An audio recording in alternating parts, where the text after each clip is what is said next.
What is up, everybody? Welcome back to another edition of the Sheehan Show here on Sherdog.com. My name is Sean Sheehan, and today I'm with you to look ahead to the top 5 bets for the weekend in the world of mixed martial arts. And it's been a good few weeks in terms of our betting show. We hit a couple of bets last week. We hit, out of the double show the week before, we hit 6 out of 8. So not a bad run as we come in here towards the end of the year, and we aim for that 50% tally, which I'm not sure if we're going to make it. Maybe not, but we're not too far away from it. Overall, as we stand now, we're 84 of 169. So, you know, not too far off there, I suppose. And that's almost at the 50% mark. And we have 13 of the 43 in terms of the flyer. So I'm very, very happy with that. I think if you were to tell me you were to hit a one flyer a month, I'd be happy with that at the start of the year, and I'm happy with it towards the end of the year. So we had a great run of them at the start of the year, but maybe not as good in recent months, but still I'm happy enough with that for the year. Just to go over last week, we got 2 of 4 and the flyer didn't hit. The flyer was the parlay of all the championship fights in the PFL, and obviously we had a couple of close ones, but we had a couple of blowouts. We had a couple of ones going the wrong way. So I had Braga, Magomed Kerimov, even Pacheco, Golsov, Silveira, and Collard. And what did I go half and half there? I had Pacheco, Magomed Kerimov. I didn't actually. The rest of them were wrong. The Braga one, a bit of an early stoppage, so I'll take that one back. Clay Collard had it. I mean, he had it and he kind of threw it away. Silveira, what a performance from Impa Kazangan. I know there was a couple of people giving me sick last week saying I should have picked Impa, and they were absolutely right. What a run he has had this year, and another great performance out of him and Figueiredo last week as well. Great performance. In the straight up bets then, the 2 I got wrong were the 2 I mentioned, Silveira and Golsov, but the 2 I had, Magomed Kerimov at minus 143. Such a good price. I think I said it last week. I just could not leave that price behind me. I really couldn't. And Derek Brunson plus 150. It's funny because Ray Cooper, I have Ray Cooper and one of my bets this week kind of has a similar reasoning, so maybe I'll leave that later on. But Ray Cooper it just felt like he hasn't been the same fighter since, he got the million, and it felt like maybe now is the time to go to the UFC and stuff. And I remember a few people saying at the time, like, oh, what's he going to do? Go to the UFC and get 10-10 or whatever. And like, okay, yeah, that's a fair enough argument. Why would you be fighting for 10-10 when you could win the million? But, when you don't win the million then, and you 2 years in a row, and then you sit out for a long time because you don't want to be in the tournament, and you go up to middleweight and then you miss weight at middleweight, it was a big issue, and I really like Derek Brunson coming in there, new lease on life, and he won that at the plus 150. It was a good price. Look, easy to be the general after battle, but I did pick it beforehand as well. I pick a lot of bad ones beforehand as well, but we will take that one, and we will run with it. So those 2 from last week and 2 pretty good prices at that as well. Right, let's look ahead to this week, and you know what, this card, honestly, it's pretty good. This UFC card is the only main mixed martial arts this weekend. We've Beneil, Dariush, Arman, Tsarukyan, Jalin, Turner, Bobby Green, Rob Font, Deiveson, Figueiredo, Sean Brady, Kelvin, Gastelum, and a few more as well. Misha Tate on the card. And the first bet of the week also on the card in Drakkar, Klose. And he's minus 132 at the time of recording. I'm a big fan of Drakkar Klose. I just really like the way he fights. I really like how well-rounded he is.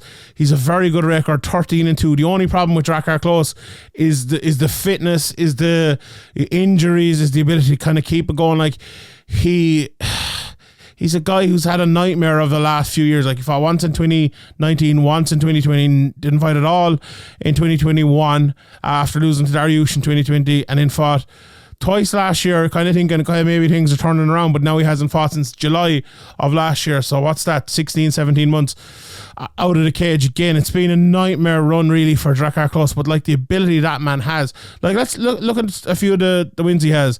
Bobby Green, Lando Venata, Mark Chikasi, Devin Powell, going back a long while. The only 2 losses to Beneil Dariush and David Tamor, who was on a great run time back in 2017.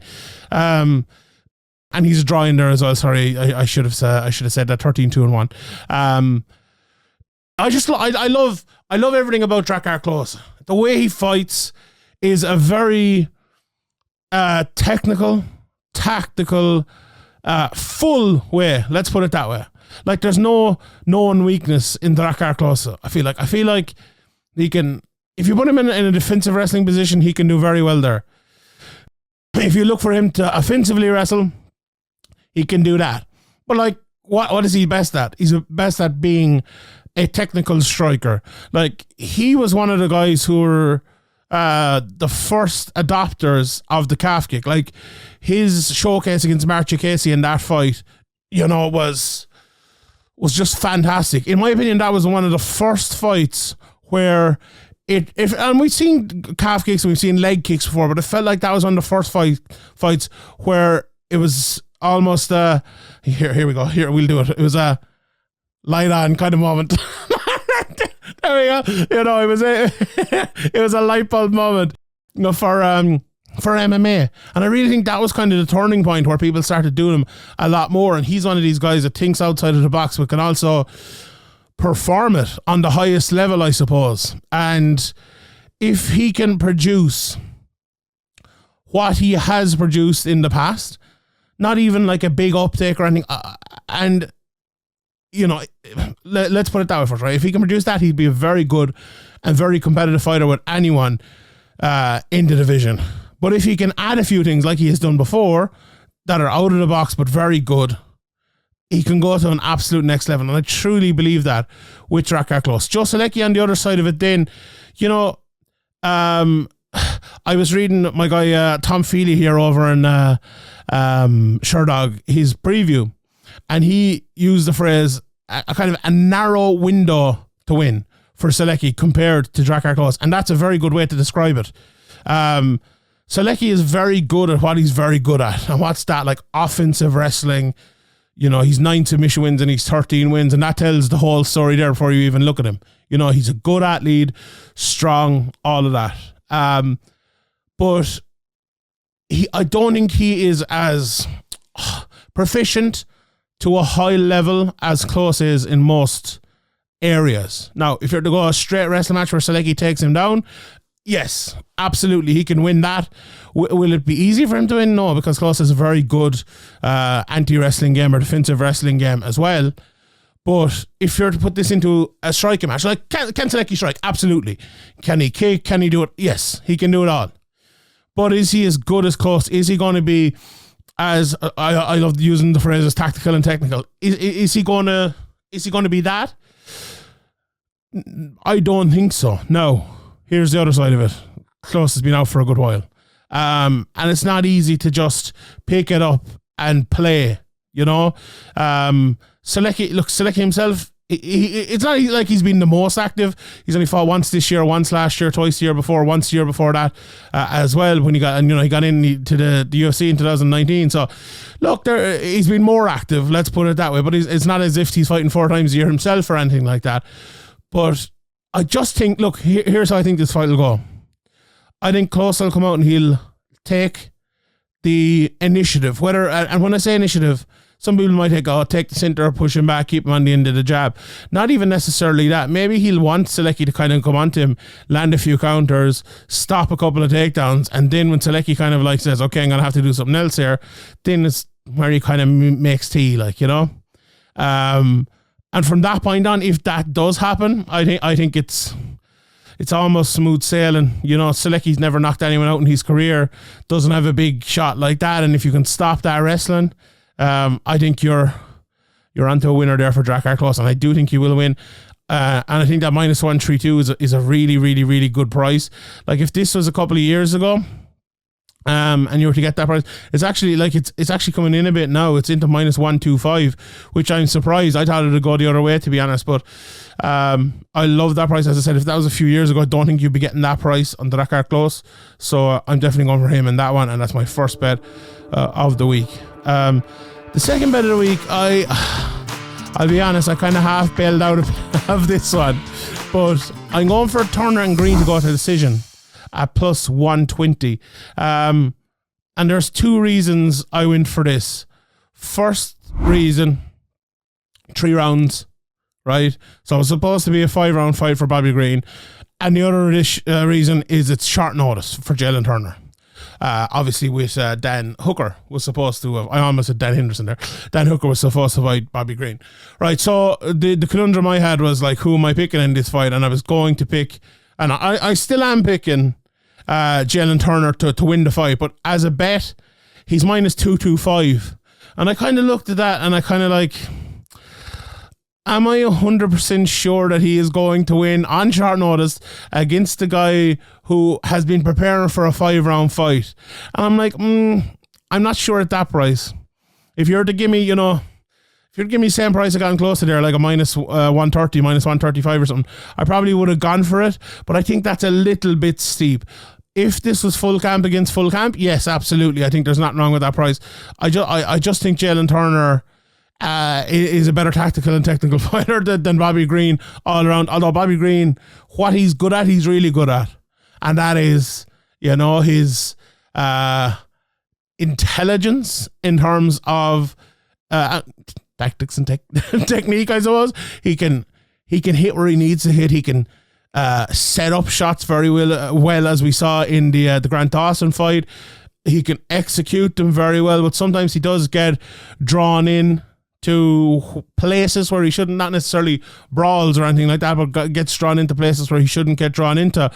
But he is very good. I just think Turner, like, you look at Turner over the last while, and you think, okay, he lost the aforementioned Dan Hooker and Matthias Gamrot as well. Both split decisions, both very close.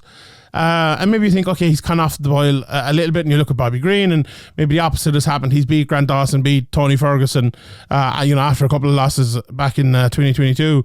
And you might be thinking, okay, he's on the upward trajectory. But I think that's fair, right? That one is on an upward trajectory. I'm not sure Turner is on a downward trajectory. He just, lost a couple of fights, and maybe he's at the start of an upward trajectory. But you have to give respect to Green, but we also must not forget how good of a fighter Turner actually is. And I'm picking him because of that, because he is a very good fighter. Like, he can do it all. He's a very good submission game.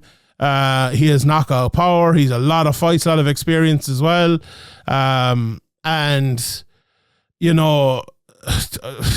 28 years of age to have 20 fights, let's put it that way, is a good way of saying it. Now, the record isn't amazing, let's put it that way, 13-7, but he's beaten some very good guys, on the way up, I suppose, the likes of Monarchy, Riddell, even Josh Kulabau, who's put on a good run since, and he's been in there with some tough guys like Frivola and Luca, and the two lads, Gamrot and Hooker, I mentioned earlier on. I just feel that overall game will be a little bit too much for Bobby Green, and that's why I think he'll win, right? So, and that's very simply put. The reason I'm going for this to go to a decision, and I'm actually not even picking him to win, because I think Bobby Green will be mad up for this, right? And when I say mad up for it, I think he will come out early and he'll be on it. And I wonder how long that will last. I think he'll win the first round, but will he win the second round is my question. And I think at a certain point, Turner will kind of figure him out a little bit and start landing shots and maybe land a takedown or maybe push him against the cage or do what he needs to do. Find more of a way, as Tom said, the narrow gap to victory. I think Green's gap is narrower to victory in this fight. But at the same time, the 2 points, he was preparing for 5 rounds and his opponent took this fight on short notice. That is a big key for me and a big reason why I think this fight will go to decision. If this was not on short notice, if Turner and Green were fighting straight up, I think maybe Turner could get the finish. Maybe he'd go at Green an awful lot and take it to him. And at the other side of it, maybe Green would wilt, having only prepared for 3 rounds, and maybe he'd fight in a more unburdened way. Whereas now he can fight in a more unburdened way, but he has that maybe 5 rounds of gas in him, So I think that'll really help him. I think the short notice will hinder Turner a bit. And I just wonder, will it take it from a finish win to a decision win to maybe a Green win, right? So they're the 3 levels I take it to there. And 2 of those 3 levels see the fight go to decision, in my opinion. Now maybe Green will knock him out or whatever, but I do feel it's going to go long, and that's why I'm going for that bet. Turner versus Green to go to decision. Plus 120. I like that price as well. Plus 120. I think it's very, very good. Right. Next bet here, we are going for, and this price has gone in. It's actually gone in and out. Let me just check again where we are right now at the moment. So this bet is Rob Font. And the price I have written down here at the moment, minus 136. So this started out about minus 142. Then it went out to minus 152, minus 162, out to minus 176, out to minus 183 at its biggest. And now it's back in to around minus 136. I see it in one place there, minus 144. So this price has gone in and out. And I can honestly, again, I can see why. I have a very, very quick and easy reasoning for picking this. And that is that I feel like some fighters get stuck in their ways. And what I mean by that is you fight someone and then you continue fighting them almost for the rest of your career. I think the best example of it is Tyron Woodley. He fought Wonderboy and then he kept fighting Wonderboy. You know, every fight after the Wonderboy fight was the tactics he used for Wonderboy. Now, what made Figueiredo brilliant, in my opinion, was his ability to land that big, remember the Joseph Beneil shot, the big shot, put it all out there, you know. Trust your big blows to be bigger than your opponent's big blows, right? So there's 2 points as why I'm picking Rob Font, right? I think he's given that up in the Moreno quadrilogy. 1, it'll be very hard to get back to. But the third point of it is, I don't know if he trusts his cardio to do that over 5 rounds, right? And now this is over 3 rounds. So the point here is, if he can't adjust back to his old ways, which he probably should have in recent fights, is he going to be able to do it again? And if he can't do it again, and now he's fighting 3 rounds instead of 5 rounds, where is that going to leave him? Like, you get in there with Rob, and also, like, it was the speed and power that was a big thing for Figueiredo. Rob Font is a pretty fast guy and a very good technical guy, right? So, like, are you going to land those big speed shots in him? You'll definitely, like, he'll land shots. There's no doubt about it. But is he going to land at, I suppose, the clip he landed at in the weight class down, where he was also a bigger guy as well? I'm not sure. And also, is the power going to be the same? Is that power going to carry up against the guy like Rob Font, who has fought, you know, Jose Aldo, who was obviously, you know, he fought at 155, 145. He fought, you know, some Marlon Moraes, a big hitter. He fought Tomas Almeida, a big hitter. John Lineker, a big hitter. You know, all big hitters from that weight class or even a weight class above.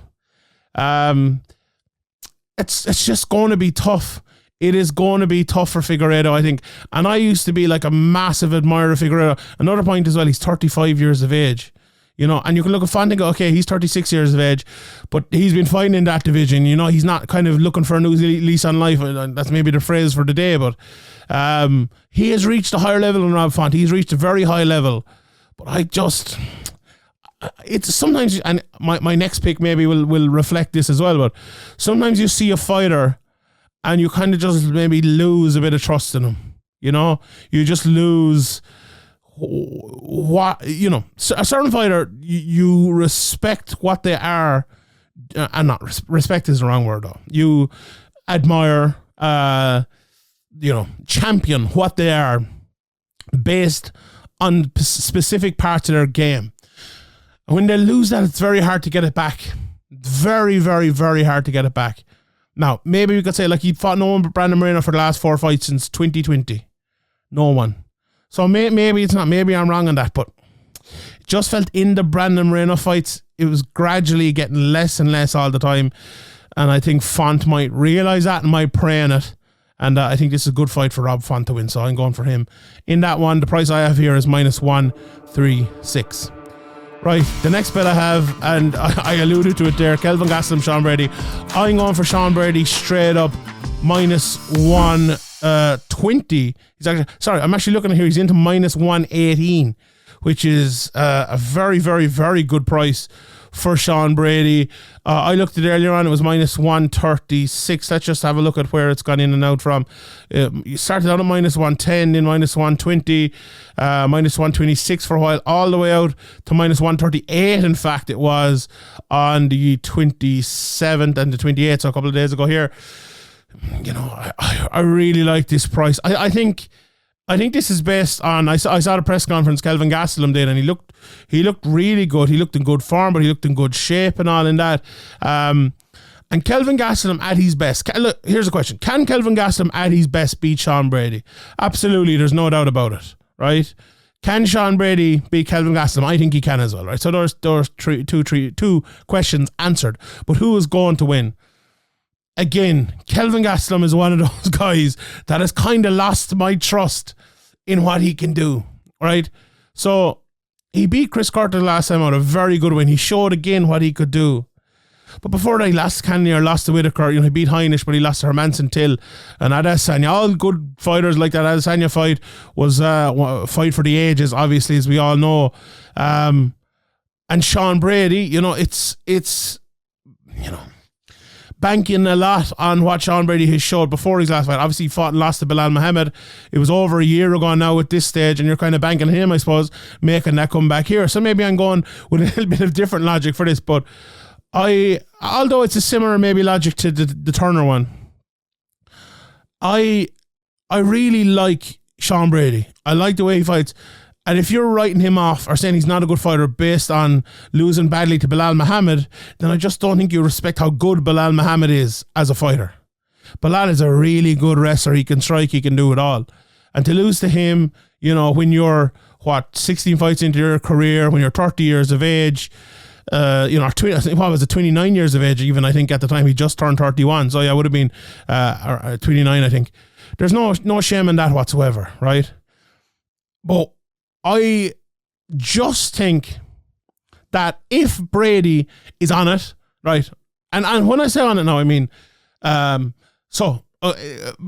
think Gastelum needs to be more on it than Brady. Let's put it that way. I think Gastelum needs to be on it in terms of like he needs to be on fire, in shape as he is, but like in a good mental space as well, and also in like I've shown up for it today type of way. Whereas I think for Sean Brady, it all has to be, I need to put those demons behind me. I need to go out and do what I do. And he's done that every time. Like the Sean Brady's not one of these guys who just doesn't turn up. The Belal Muhammad one, he just got beat by a better fighter on the night, right? So if, let's say that happens, right? The best Gastelum turns up, the best Brady turns up. I'm banking on the best Brady to win. And that is a big, I suppose, leap of faith and a big, you know, I suppose a big signification of my belief in how good I think Sean Brady is. But Gastelum, what Gastelum's really good at, Gastelum can change things up, and he's actually a very, I think, an underrated wrestler and grappler, and he can, as I mentioned, change things up in the middle of his striking, but I think his striking is very, very, very good. But so is Brady's, and I really like the way Brady strikes. I really like how he kind of boxes in a way that is a more boxing orientated way than an MMA boxing orientated way, if you get me. And he can do it safely, well, up until the Belal Muhammad fight. I'm interested to see how that adjusts, right? So if we watch this fight and we see Sean Brady adjust to the wrestling of Gastelum and stop it, get him into a striker match and beat him in a striker match, we're homeward bound in for Sean Brady. We really are.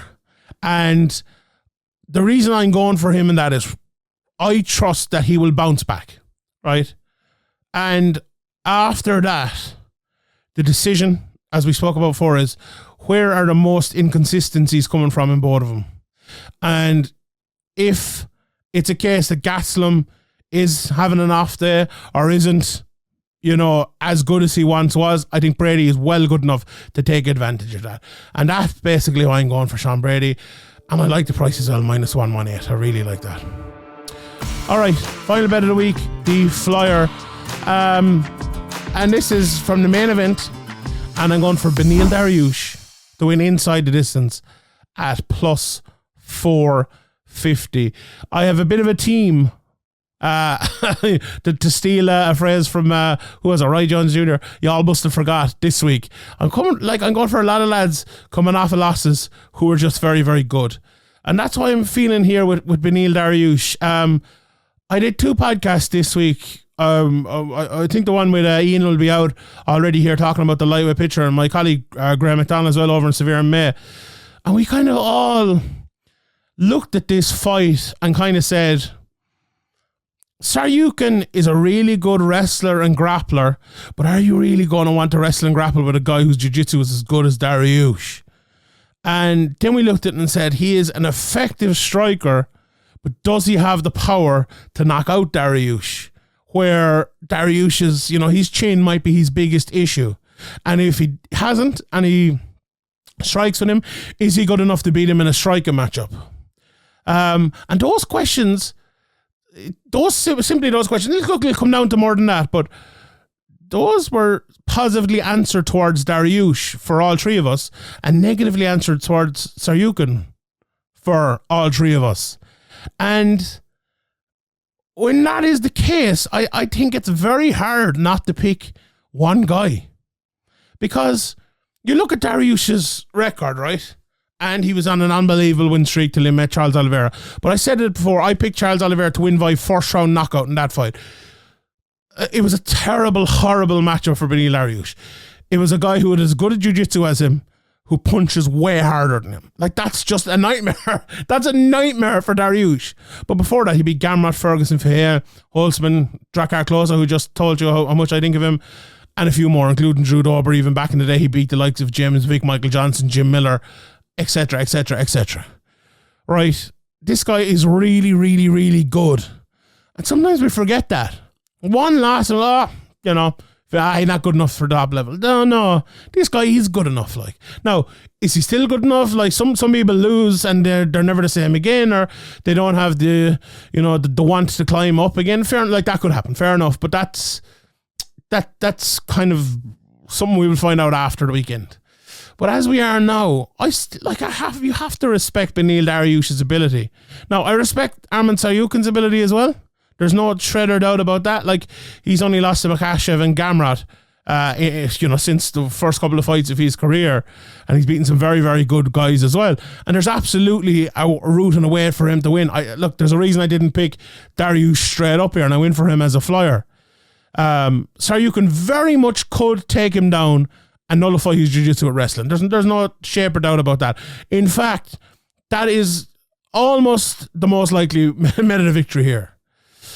But I think the second most likely method of victory here is him getting caught with a big shot, or him getting outboxed, or him getting caught in a submission. Because Dariush, he is a finisher. He's 13 finishes on his record. Maybe not as much as so much lately. It's a good few years since he's finished someone off, but it's a different sort of matchup. And I think he realized he's kind of fighting for his life and fighting for his position in the in the division here. And that's the reason I'm just banking on him a little bit. And when it's the flyer, that's what you do. Plus 450 to get the finish. Beneil Dariush, I like that bet. All right, let's run through a few of the other prices here.